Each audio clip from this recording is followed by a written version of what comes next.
In part 1, we witnessed the perfect storm. A house in Markham, Ontario, a golden daughter living a double life, and a plan to execute her parents to secure her freedom and her inheritance.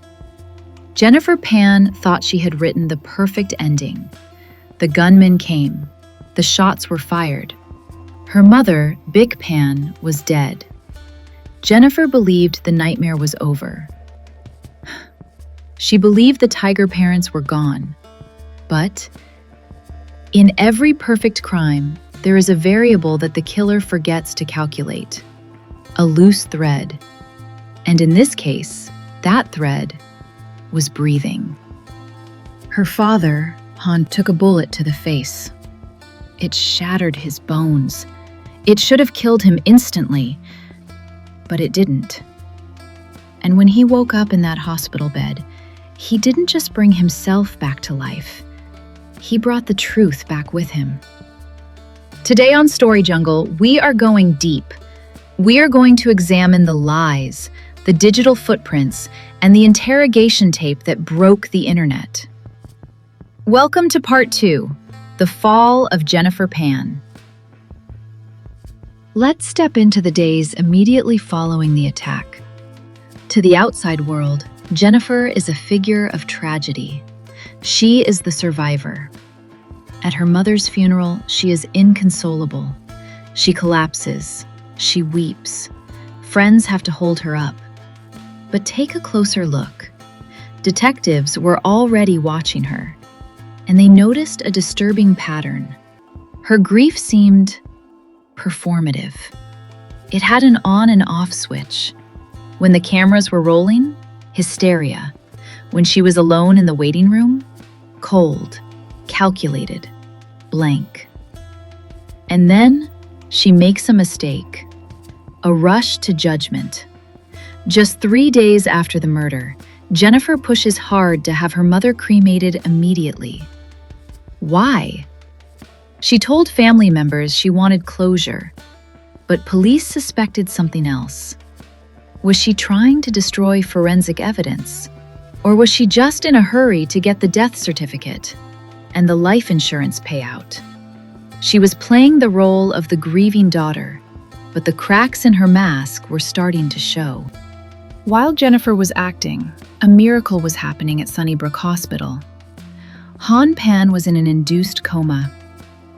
The bullet had entered his cheek and lodged near the base of his skull. Doctors were fighting to save his body, but detectives were waiting for his mind. 3 days pass, and then the eyes open. Detective Bill Getz rushes to the bedside. Hann cannot speak. He has tubes down his throat. But the terror in his eyes tells the whole story. He frantically motions for a pen and paper. His hand is trembling, weak from blood loss. But he writes. And the words he writes turn the investigation 180 degrees. He remembers. He takes the police back to that basement. He remembers the cold floor. He remembers his wife begging. But most importantly, he remembers looking up from under the blanket. He saw Jennifer. But she wasn't tied to the banister. She wasn't struggling. She was walking around, freely. She was talking to one of the gunmen, softly, like they were old friends. In that moment, lying on the floor waiting to die, Hann Pan realized the horrific truth. The intruders didn't break in. They were invited, and his daughter wasn't a victim. She was the BOSS. Jennifer made a mistake born of arrogance. She thought that in the modern world, she could simply hit delete and her secrets would vanish. She told police the intruders took her phone, but they found it. And when the forensic unit cracked it open, they found the blueprints of an execution. Let's dig into the data. Months before the attack, Jennifer bought a burner phone, a secret SIM card used for one purpose only: the hit. While she was at home, making tea for her dad, she was texting Daniel Wong and the hitman, Lenford Crawford. She was negotiating. I have the money. $10,000. That was the price tag she put on her parents' lives. But the most chilling text? The one that proves premeditation beyond a shadow of a doubt? It was sent on the morning of November 8th. Jennifer wakes up. She knows tonight is the night. Does she hesitate? No. She texts Daniel 2 words. Game on. Game on. Like it's a sport. Like it's a match she intends to win.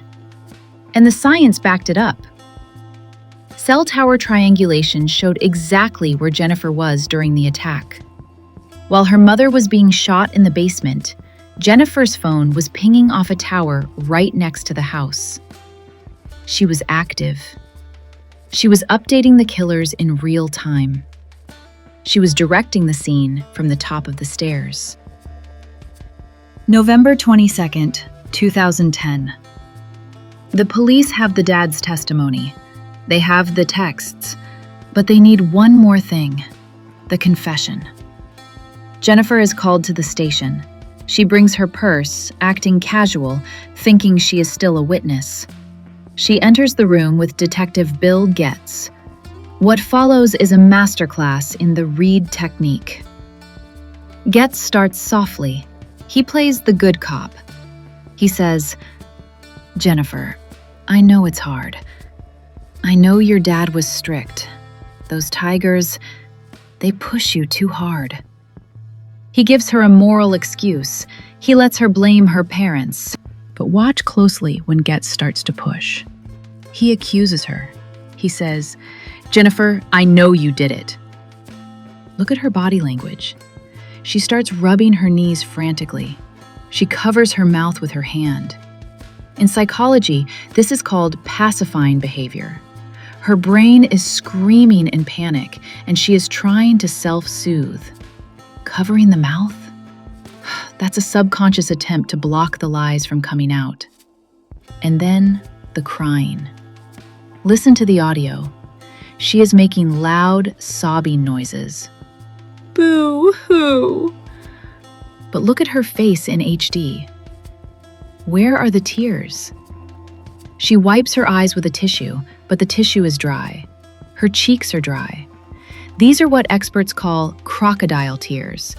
She is performing sadness, but she forgot the most important prop, real emotion. Jennifer takes the bait. She starts complaining about her life, her lack of freedom. Then Getz shifts. He leans in. The room gets colder. He looks her in the eye and drops a lie, a massive bluff. He says, "Jennifer, we have infrared satellites. We can see through the roof, and the satellite shows you walking around the house freely. You weren't tied up." Now, we know that's impossible. Police don't have X-ray satellites, but Jennifer doesn't know that. Watch her body language. She freezes. Her shoulders hunch. She stops breathing for a second. She realizes her story is dead. She cracks. But she doesn't give up. She pivots to a new story. She starts crying, real panic this time, and says, "I hired them, but not to kill my parents. I hired them to kill me because I was too weak to commit suicide." She claims it was a suicide pact gone wrong. But think about it. If you want to die, why leave the door unlocked? Why have a signal? Why run away from the gunman? It was a desperate lie from a desperate mind, and Detective Getz didn't buy it for a second. And Jennifer's reaction? Nothing. She stared ahead, cold, unfeeling. The jury saw the game on text. They heard the father's pain, and they saw the monster behind the glasses. The verdict: guilty. First-degree murder. The sentence: life in prison. no chance of parole for 25 years. When the judge read the sentence, Jennifer Pan stood frozen. The game was finally over. Jennifer Pan is now sitting in the Grand Valley Institution for Women. There is no piano there, no figure skating, no pressure to get straight A's. In a dark, twisted way, she got exactly what she wanted. She is finally free from her parents' expectations. But the cost? She traded a cage made of gold for a cage made of iron. This story isn't just about murder. It's about pressure.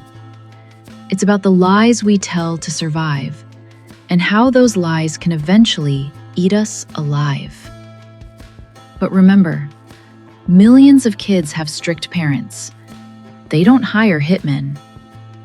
Jennifer Pan had a choice, and she chose darkness.